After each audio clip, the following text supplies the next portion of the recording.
Bismillahirrahmanirrahim. Assalamualaikum warahmatullahi wabarakatuh. Alhamdulillah.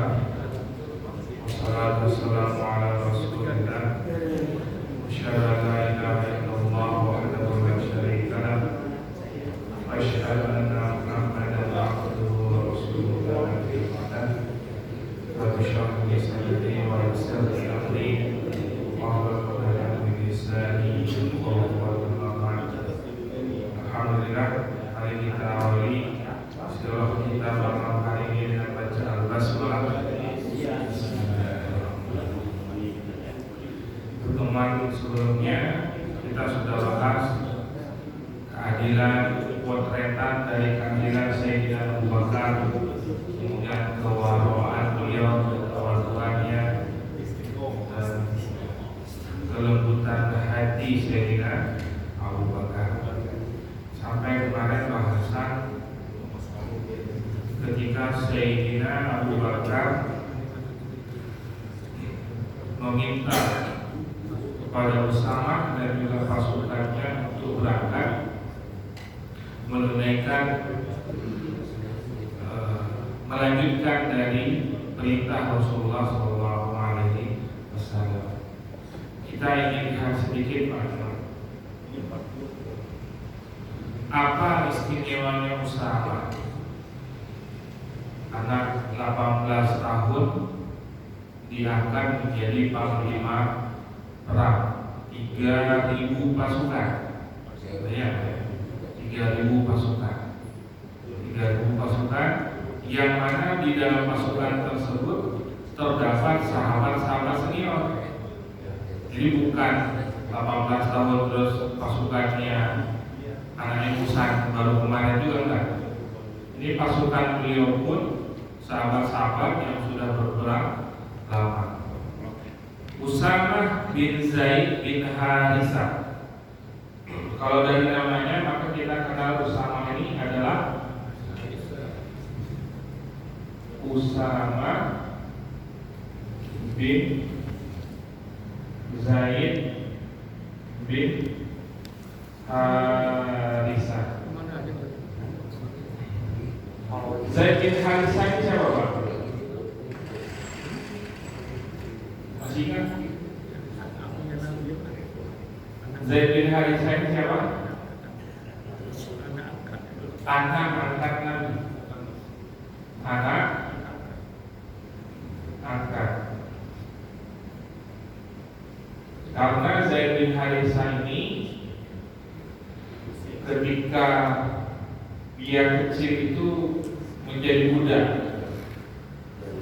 Sayyidah Khadijah ketika menikah dengan Nabi, Zaid diberikan kepada Nabi Muhammad. Sampai masyhur pada saat itu Zaid ini dinisbatkan namanya Zaid bin Muhammad. Namun akhirnya dilarang karena tidak boleh menisbatkan anak angkat ke nama orang tua angkat, tetap harus dengan orang tuanya. Harisah, ayahnya Zaid, ini orang kaya, tahu anaknya ditawan, kemudian datengin anaknya, tanya ke Zaid, kamu mau milih siapa? Milih Muhammad atau milih saya? Dan Nabi memberikan pilihan itu. Jadi nggak harus ditebus. Kalau memang Zaid memilih Anda, sama Anda saja. Ternyata Zaid lebih memilih Nabi Muhammad. Kemudian Zaid bin Harisah ini menikah dengan siapa? Ummu Aiman. Siapa Pak Ummu Aiman? Ummu Aiman siapa? Ini orang Ethiopia Pak ya?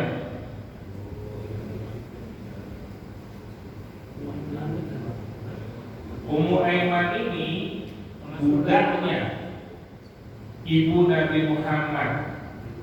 Ketika Nabi Muhammad diajak ziarah ke makam ayahnya, ya, ditemani oleh Ummu Aiman.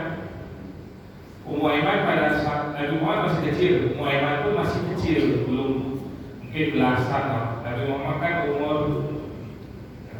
5-6 tahun, ya 5-6 tahun ya sama ibu. Nah, adapun Ummu Aiman umurnya masih belasan, masih muda, yang anak muda gitu ya. Ketika ibu Nabi Muhammad meninggal, maka yang mengasuh Nabi ini orangnya Ummu Aiman. Sampai nanti Nabi menikah, sampai nanti Nabi punya anak, yang asuh anak Nabi juga Ummu Aiman. Jadi hidup dengan Nabi cukup lama. Sampai Nabi mengatakan, kalau kalian ingin menikahi wanita ahli surga, itu orangnya Ummu Aiman. Jadi Ummu Aiman ini sampai dikatakan oleh Rasulullah, orang yang paling aku cintai setelah ibuku. Orang yang paling aku cintai setelah ibuku.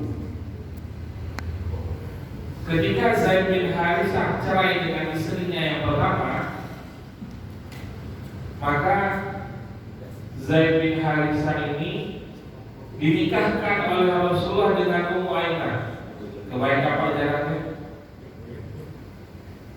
Jaraknya kebayang? Jarak umurnya jauh. Kalau bahasa sekarang apa bilangnya?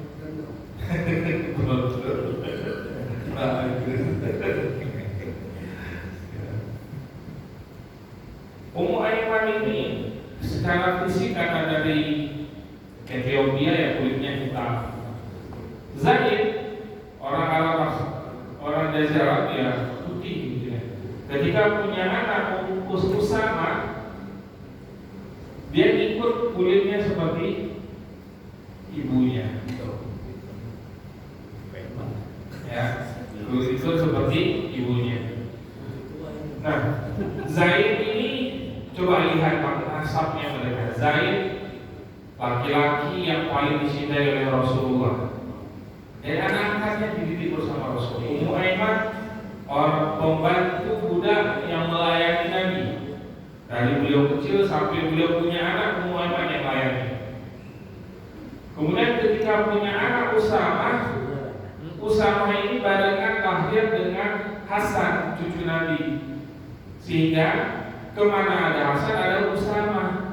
Jadi kalau beliau pangku Hasan, beliau pangku Usama. Sampai-sampai Nabi mendoakan untuk Usama, ya Allah, aku mencintai Usama, maka cintailah Usama. Sampai satu hari Aisyah, jadi kalau tulis nama mungkin sederhana apa ya kebayang. Tapi kebayang Pak Usama ini dengan kulit hitamnya, wajah-wajah orang Ethiopia, dan dia duduk bersanding dengan cucu Nabi yang ganteng putih. Tapi Nabi sedikit pun tidak membeda-bedakan. Kalau hari ini kan macam-macam bilangnya ya. Begitu, jadi Islam itu memang tumbuh tanpa ada rasis sedikit pun.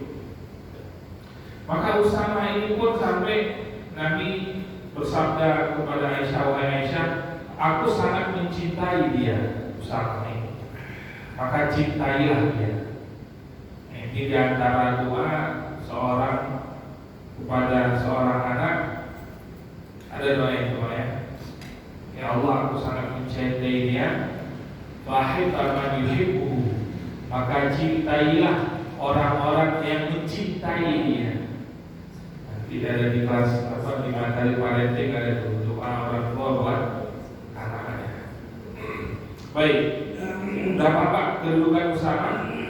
Maka Usama ini memang sudah terdidik langsung oleh Rasulullah. Maka nggak heran di umur 18 tahun pimpin pasukan 3.000 pasukan. Di situ ada sahabat senior. Kemudian yang diserang siapa?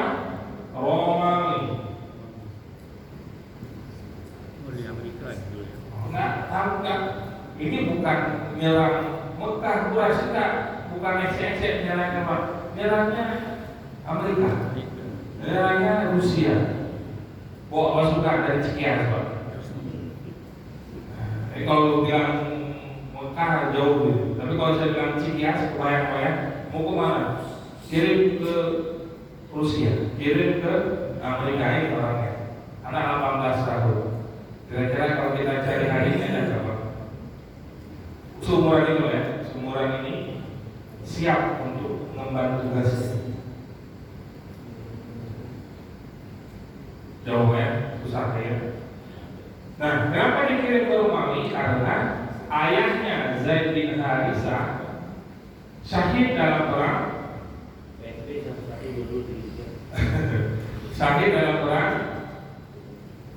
Mu'tah ya, yang 4 orang pimpinan yang Nabi kirim pasukan, 4 orang pimpinan yang 4 yang meninggal, akhirnya nanti dipegang oleh Khalid bin Walid. Salah satu pimpinan yang 4 ini adalah Zaid bin Harisah. Nabi utus Usamah ke sini untuk mengalahkan orang-orang yang bukan untuk balas ya, tapi memang harus diinvasi pada saat itu.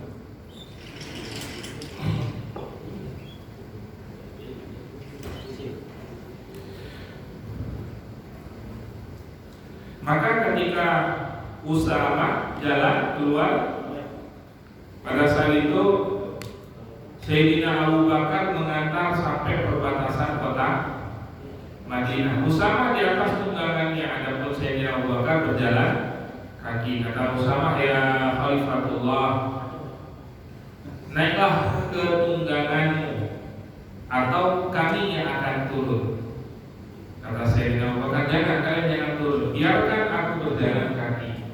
Aku ingin mendapatkan bagian pahala dari perjalanan jihad kalian.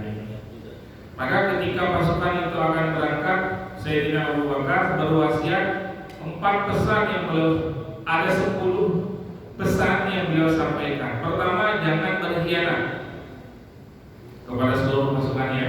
Usamah, jangan berkhianat. Yang kedua, jangan menggelapkan harta rampasan perang sebelum dibagikan. Ada tuh Pak, nyempil-nyempil emas gitu, nyempil-nyempil dinar dalam enggak. Kalau harta rampasan perang kumpulin dulu semuanya, baru nanti dibagikan. Yang ketiga, jangan bertindak curang. Gak boleh bertindak curang. Dan curang ini kata umum, namun kalau dalam perang nggak boleh yang sifatnya menipu gitu ya, yang sifatnya, karena Islam itu nggak ada Pak siasat perang tipu-tipu itu nggak ada. Tipu-tipu maksudnya kita damai saja ya, tapi tiba-tiba diserang. Nah, damai ya damai, perang ya perang. Kemudian berikutnya, jangan memutilasi. Nah, boleh Pak, perang mutilasi itu udah mati ya sudah. Hari ini bukan dimutilasi lagi Pak, organnya diambil. Maka kalau terbilang hewan itu hina, jangan-jangan manusia yang seperti ini jauh lebih hina daripada hewan. Organ tubuh yang sudah orang meninggal itu ambil jenazahnya itu. Kemudian jangan membunuh anak-anak. Tuh, ada dalam Islam cerita bunuh anak-anak. Yahudi yang ditarget anak-anak, karena lawan Hamas nggak berani. Beraninya sama gedung, beraninya sama anak-anak, beraninya sama itu kalau sama anak garam. Pas sama pasukan Hamasnya terkecil-kecil mereka pakai pampers. Jangan bunuh orang tua lanjut usia dan wanita. Jangan bunuh anak-anak, jangan bunuh orang tua, jangan bunuh wanita. Ini hukum yang Nabi yang tentunya. Waktu perang-perang Nabi begitu juga. Kalau sudah berhadapan dengan 3 ini udah enggak. Walaupun mereka berada di wilayah musuh boleh diserang kecuali mereka bekas senjata, itu beda cerita. Kalau sedangkan senjata itu boleh, tapi kalau enggak boleh diserang.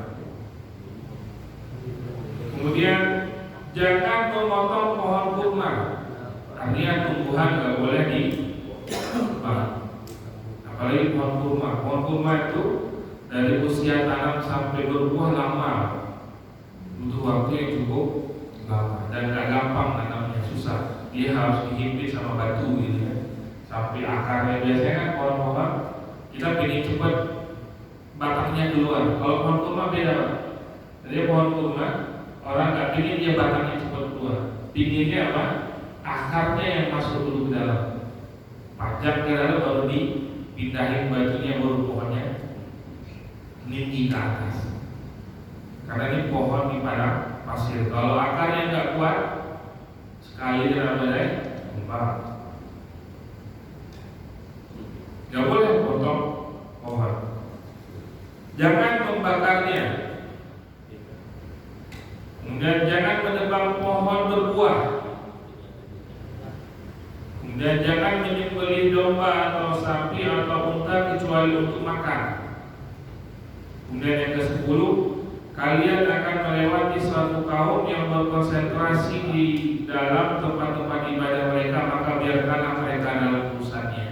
Tempat ibadah nggak boleh, termasuk ketika pembebasan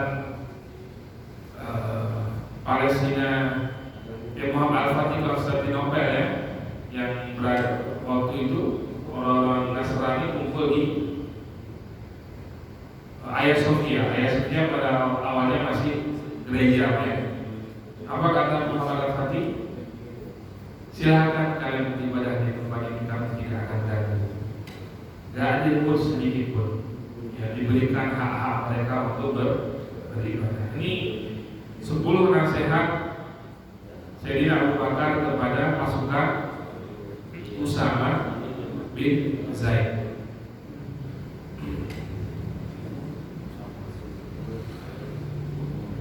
Kemudian pasukan Usama ini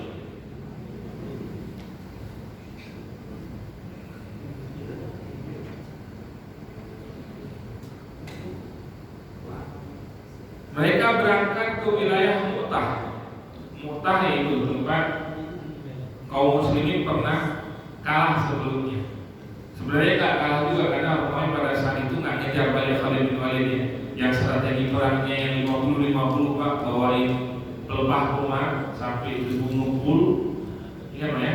Nah, itu kan sampai Romawi nanti nggak berani serang lagi karena Khalid merubah semua posisi kaum muslimin, yang sebelah kiri ke kanan, yang kanan ke kiri, yang tengah ke belakang, yang belakang ke depan, yang depan.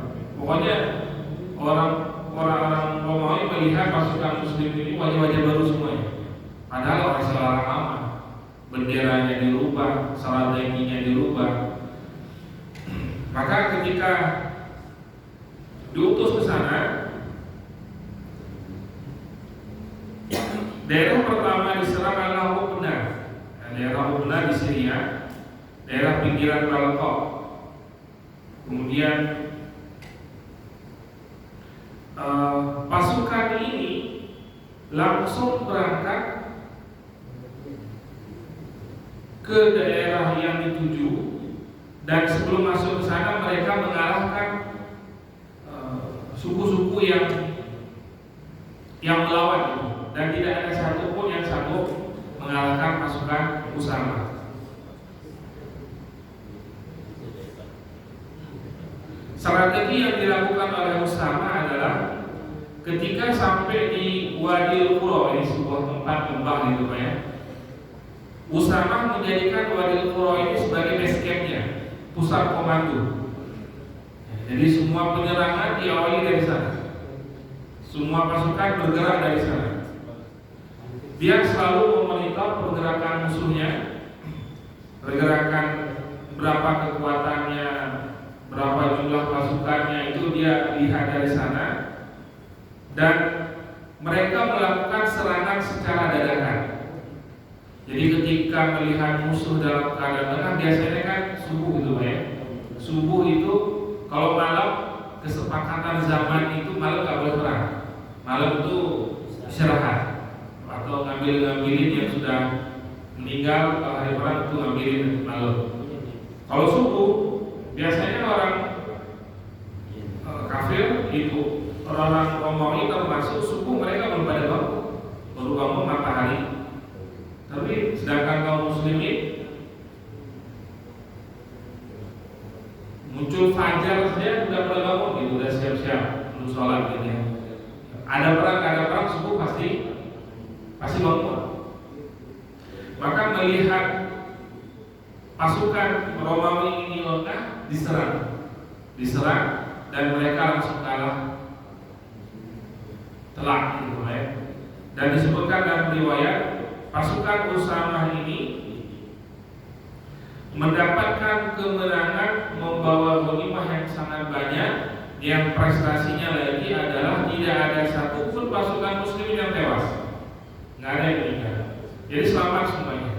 Maka ketika mereka pulang sampai di kota Madinah, barulah setelah itu Quraisy tidak ada satupun yang meragukan kepemimpinan Usamah. Bayangkan Pak, melawan kekuatan besar, bawa pasukan besar, tapi nggak ada yang syahid, nggak ada yang meninggal, itu semuanya bisa dikalahkan. Dia benar-benar menyusun strategi dengan sangat matang, penjalanannya sangat matang, sehingga musuh.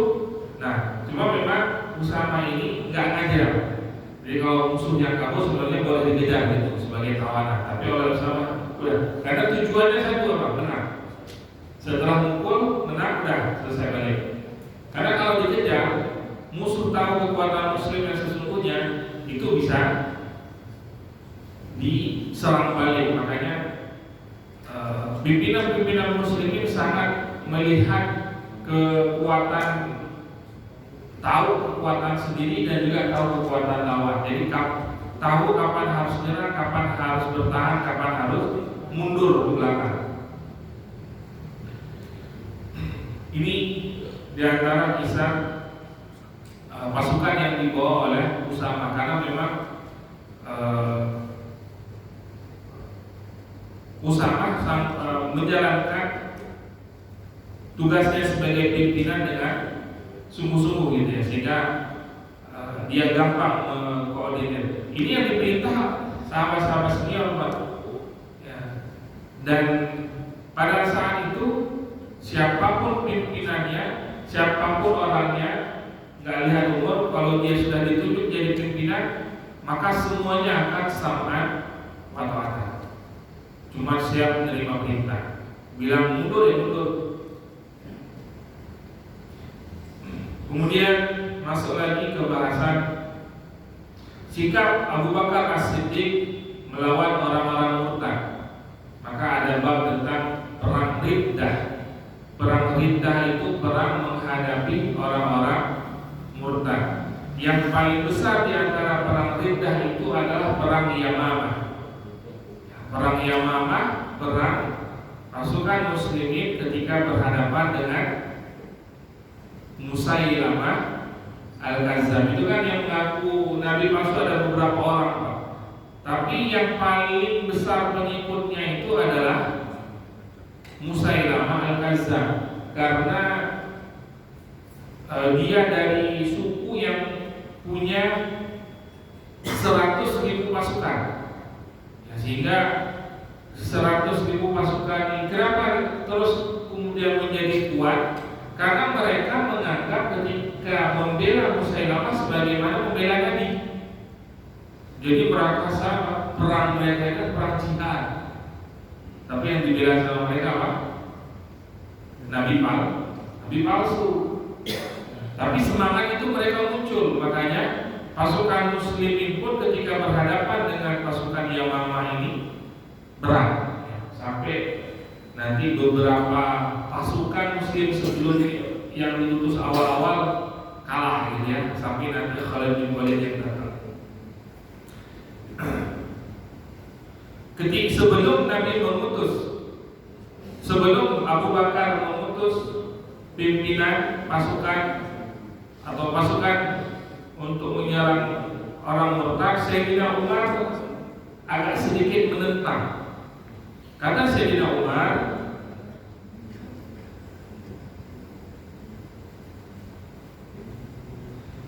dia menentang seperti ini, wahai Abu Bakar, apakah tidak bisa dengan cara persuasif? Karena orang-orang murtad ini adalah orang-orang yang dulu pernah bersyahadat. Karena Umar melihat karena mereka pernah bersyahadat, jangan sampai dibunuh lagi. Maka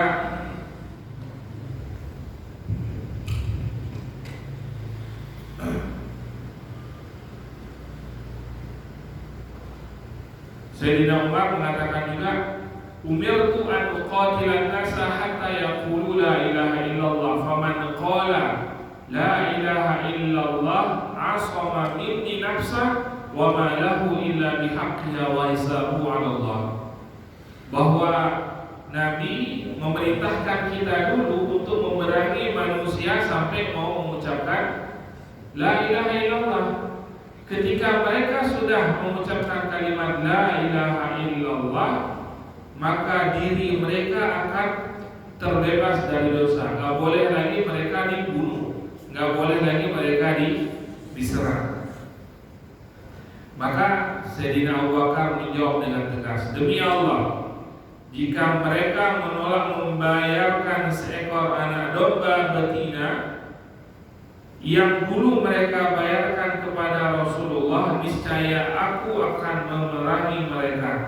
Karenanya sesungguhnya zakat adalah hak harta.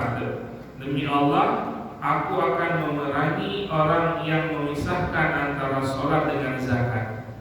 Pada dasarnya orang-orang yang murtad ini, umumnya mereka itu murtad karena memang enggan satu, Pak, enggan bayar zakat, nggak mau bayar zakat. Jadi mereka murtad. Kalau sholat bagi mereka nggak ada masalah, tapi kalau zakat nggak mau. Karena kan harus ada harta yang dikeluarkan. Sedangkan zakat dalam Al-Quran selalu berdampingan dengan sholat. Pernah nggak sholat dengan zakat dipisah? Nggak ada. Selalu di Al-Quran itu sholat dengan zakat selalu berdampingan. Ya, kalau ada perintah zakat, pasti sebelumnya ada sholat. Maka kata Sayyidina Abu Bakar, siapapun orangnya yang tidak mau, kalau bahasa Abu Bakar, membayar kambing, karena zakatnya kambing itu ya, bayar zakat, maka akan aku perangi mereka. Nah, Umar berkata, selanjutnya aku melihat Allah telah melapangkan dada Abu Bakar untuk memerangi mereka, maka aku yakin bahwa ia adalah kebenaran. Karena awalnya kan Sayyidina Umar juga menyaksikan, meragukan Sayyidina Abu Bakar menjadi khalifah dalam hal ketegasan. Karena ini orang yang sangat lembut, mudah nangis. Anak-anak kalau beliau ada itu berumpul, Pak, ngumpul, disenengin sama anak. Bukan bagi-bagi lempar hadiah, Pak ya. Ini memang disenengin, dikerumunin, Pak, karena menyenangkan. Bukan lempar hadiah ini, enggak lempar hadiah, ngasih. Ya. Berbeda nanti dengan Sayyidina Umar. Sayyidina Abu Bakar tiap kali bersafar pulang ke Madinah disambut oleh anak-anak. Sayyidina Umar tiap kali bersafar pulang anak-anak kabur. Takut dong beliau. Kalau orangnya nggak keras, kalau nggak apa kan firasatnya Abu Bakar apa? Ketahuilah, Umar itu seperti itu karena dia melihat aku yang begitu lembut. Karena kan dalam kepemimpinan itu kan harus ada yang tegas, harus ada yang lembut. Jangan lembut dua-duanya, ataupun jangan tegas dua-duanya. Maka harus ada yang lembut satu, tegas. Nah itulah, ini dua sosok ini memang pas banget. Begitu halnya juga nanti dalam panglima perang ada Ubaidillah, Abu Ubaidah al-Jarrah dengan Khalid bin Walid. Abu Ubaidah lembut, Khalid bin Walid ada cerita sikap.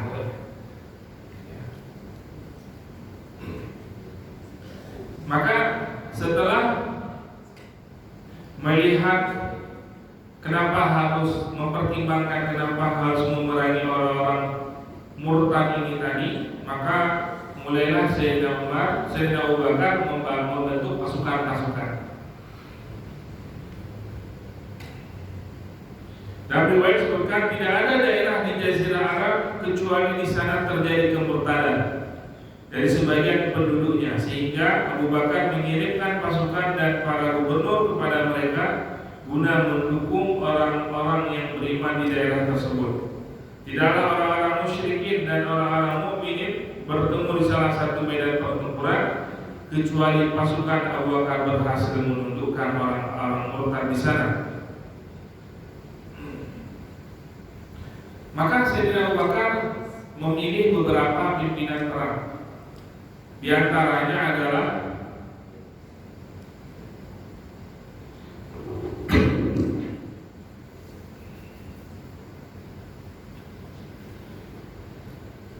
ada Ikrimah bin Abi Jahal. Ikrimah bin Abi Jahal ini siapa Pak? Anaknya Abu Jahal. Akhirnya kan ketika Fathul Makkah dia masuk Islam. Ikrimah ini ketika sudah masuk Islam termasuk pimpinan karena memang ahli perang juga. Ikrimah dia ketika diutus, adapun yang kecil-kecil yang murtad sudah ditumpas, maka yang besar tinggal Yamamah, suku Bani Hanifah. Ya, suku Hanifah ini di mana Musailamah berasal.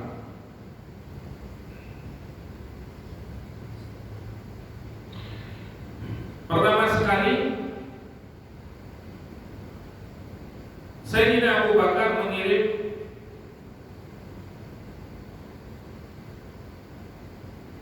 Ikrimah bin Abi Jahal untuk datang ke sana, dan Sayyidina Abu Bakar sudah berpesan, jangan serang dulu, tunggu bantuan datang baru serang. Ternyata Ikrimah bin Abi Jahal melihat bisa kok kita kalahkan ini, artinya beristihad sendiri gitu ya, beristihad sendiri, maka dia serang pasukannya Musailamah yang dan mendapatkan perlawanan yang sangat kuat sampai akhirnya pasukan Ikrimah bin Abi Jahal kalah dan dia mundur. Disampaikan pesan kepada Sayyidina Abu Bakar bahwasanya dia akan kembali ke Madinah. Kata Sayyidina Abu Bakar, jangan kembali ke Madinah. Kalau kamu kembali ke Madinah, maka itu akan meruntuhkan semangat kaum muslimin yang lainnya karena kalian kalah melawan Musailamah. Maka oleh Sayyidina Abu Bakar, pasukannya Ikrimah diutus ke Yaman. Jadi habis kalah perang, utus lagi. Diutus ke sana berarti jadi bantuan pasukan di daerah Yaman. Kemudian Sayyidina Abu Bakar mengutus lagi Surahbil dengan pasukannya untuk melawan Musailamah. Pun Sayyidina Abu Bakar berpesan jangan serang dulu, tunggu bantuan. Ya, karena pasukannya sedikit. Surahbil beristihad lagi melihat pasukan Musailamah yang masih kelelahan karena baru berhadapan dengan pasukan Ikrimah. Dia melihat ini peluang bisa diserang. Ternyata kalah juga Surahbil. Kuat sekali nih pasukan Musailamah. Dia punya pasukan 100.000 pasukan. Ya. Dia punya benteng besar, Al-Hadid namanya, benteng kuat sekali. Maka Musailamah ini belum bisa disentuh, belum bisa dikalahkan.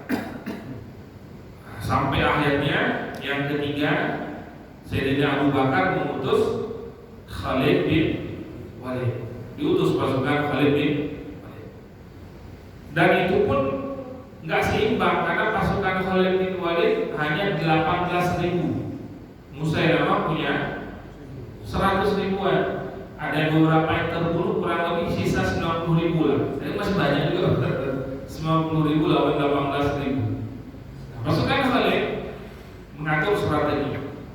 Seperti biasa, Khalid selalu mengajak lawan tanding. Dan dia sendiri yang langsung maju. Khalid langsung maju sendiri. Dia nggak ngutus sahabat-sahabat yang lain, tapi langsung dia sendiri maju. Dan dari pihak Musailamah langsung maju 2 orang, al-gujunya mereka atau ahlinya mereka, pendekarnya mereka gitu ya. Jadi 1 lawan 2. Terjadi pertempuran sengit dan Khalid berhasil membunuh keduanya. Ya, Khalid berhasil membunuh kedua pendekarnya Musailamah. Setelah terjadi kemudian setelah perang kami barulah perang besar. Perang besar Khalid dengan strateginya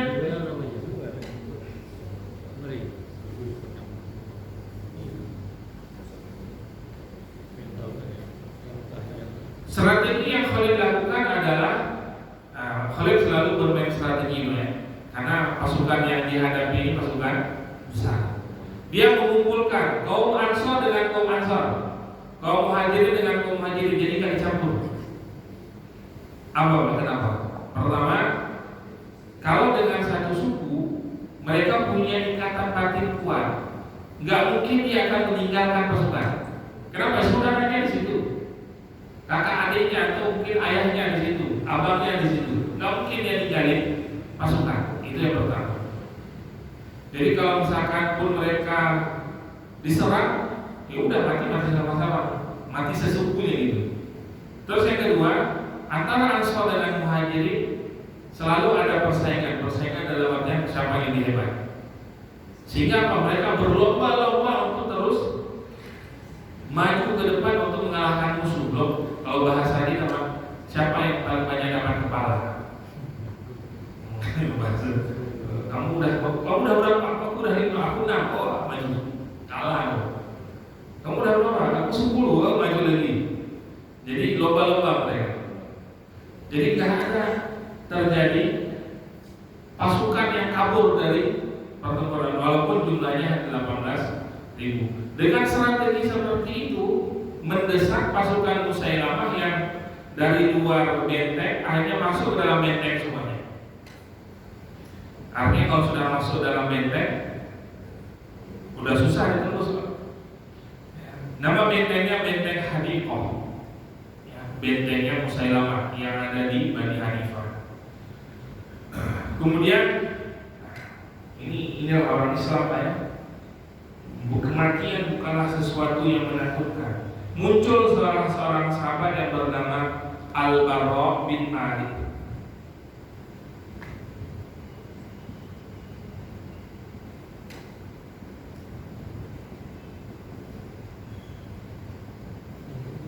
Ini benteng Pak. Kan ada apa namanya?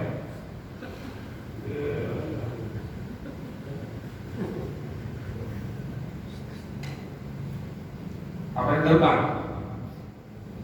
Al-Bara bin Malik punya ide, aku punya ide.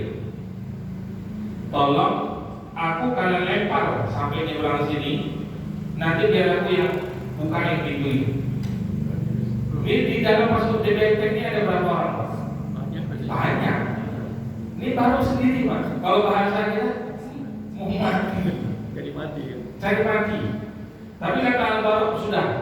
Jangan khawatirkan. Kalau memang udah mati di situ aja. Maka sahabat-sahabat yang lain Pak dengan tombak dan juga tameng, jadi didorong rame-rame pakai ketapel. Taruh dorong rame-rame. Ini benteng kan tinggi Pak. Mungkin gerbangnya tinggi lah ya. Gak mungkin diloncatin. Maka didorong rame-rame Pak dengan tombak dan juga perisai ya, tempat dulu ya, pokoknya dibuat sedemikian rupa sehingga bangkok ini bisa dilempar ke dalam, melewati, masuk ke dalam benteng. Maka di dalam benteng itu bangkok ini berhadapan dengan ribuan, tapi kan targetnya cuma satu, bukan itu. Targetnya bukan. Jadi dia nggak perlu nyerang banyak-banyak orang. Pokoknya dia yang siapa juga gitu dia diserang. Tapi pasti dia kepung ya, dikerumuni. Disebutkan ya sampai 80 tikaman. di tubuh Barok itu 80 tikaman, nggak mati loh. Kita hari ini kena satu silet aja teriak kemana-mana. Tapi tadi ini kan. Jadi kalau kena pisau sekali 2 kali itu biasa. Sahabat 80, ini pisau yang kita buat cacar daging tuh ya. Emergency. Emergency. Ini tikaman, kena tikaman, 80 tikaman. Dan Barok bin Malik ini berhasil membuka gerbang. Setelah terbuka yang dalam, yang dari luar langsung masuk semuanya. Dan apa yang terjadi Pak? Barok ini selamat, nggak mati. 80 tikaman itu pun tidak membuat dia mati, dia selamat. Tapi karena ide dia, kan gak ada ide lain Pak. Gimana melawan benteng? Mau ini kan jarak antara Mekah dengan Persia ini kurang lebih 1000 kilo. Ini sebelum kita bicara ke perang saja Pak. Ini perjalanannya pas 1000 kilo Pak. Ada jalan kakinya. Jangan-jangan kita belum pernah mati di tengah jalan. 1000 kilo dari sini ke Surabaya. Lebih ya. Banyuwangi ya. Banyuwangi. Jalan kaki Pak. Ya. Untuk berangkatnya saja bayang-bayang. Ini jauh soalnya. Yang sudah di luar Jazirah Arab. Yang suku Bani Hanifah ini 1000 kilo jalannya aja udah sempoyongan dulu. Logistiknya berarti logistik gitu ya, makan. Logistiknya. Tanpa perjalanan ya. Nah, jadi pahlawan di antara pahlawan yang dikenang jasanya dalam perang Yamamah, ini perang Yamamah ini ya, perang melawan Musailamah Al-Kadzdzab adalah Al-Barok bin Malik. Karena idenya dia terbuka pintu gerbang. Dalam perang ini ada sangat banyak pasukan muslimin juga yang syahid. Ya, ada ratusan juga yang syahid. Nah, yang paling banyak lagi yang diantara yang syahid ini adalah penghafal Al-Quran. Ya. Makanya nanti muncul ide dari Sayyidina Umar, kalau ini terus dibiarkan bahaya nih. Jadi pertempuran yang lain meninggal lagi yang syahid, pertempuran yang meninggal lagi yang syahid, bisa habis. Makanya muncullah ide apa? Untuk mengumpulkan Al-Quran. Nanti kita ada kisahnya sendiri. Maka Musailamah ini setelah dikalahkan, setelah berhasil masuk semuanya pasukan muslimin menyerang Bani Hanifah ini di dalam benteng Hanifahnya mereka, dan itu tetap mendapatkan perlawanan yang kuat karena 90.000 orang Pak, ramai banget. Yang pasukan muslim terus masuk. Nah, salah seorang sahabat yang sudah berikrar akan membunuh Musailamah karena sebagai tebusannya dia, karena dulu dia pernah membunuh paman Nabi Muhammad SAW. Siapa dia Pak?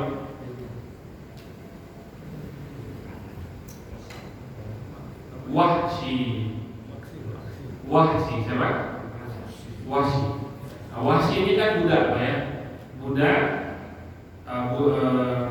yang kemudian dia ketika dia masuk Islam, Nabi nanya, apakah kamu yang membunuh pamanku gitu? Iya ya Rasulullah, kata Nabi, tolong kalau bisa kamu jangan sering-sering ada di hadapanku, jangan sering-sering nampakin muka, karena tiap kali lihat mukamu aku sedih mengingat pamanku yang kau bunuh dulu.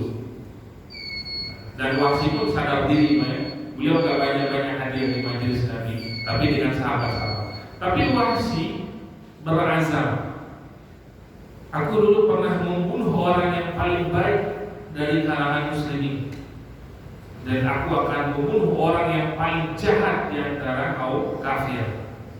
Jadi setimpal gitulah orang lebihnya. Makanya ketika perang Yamamah ini Wahsy hanya mengincar Musailamah Al-Kadzdzab, dia mengendap-endap gitu karena dia memang ahli tombak. Kalau kita nombak kan paling 20-30 meter. Kalau ini udah kayak orang nembak senjata jauh, memang lemparannya kuat. Ya, Wahsy keahliannya memang nombak, jadi dia bisa lempar dari jarak yang sangat jauh. Maka dia lihat posisi Musailamah dan dia lempar dengan tombak yang sama ketika membunuh Sayyidina Atas. Matilah Wahsy, kemudian datang sahabat yang lain menggal kepalanya, menggal bawa pulang. Sudah selesai. Orang yang mengaku menjadi nabi sudah selesai untuk riwayatnya akhirnya.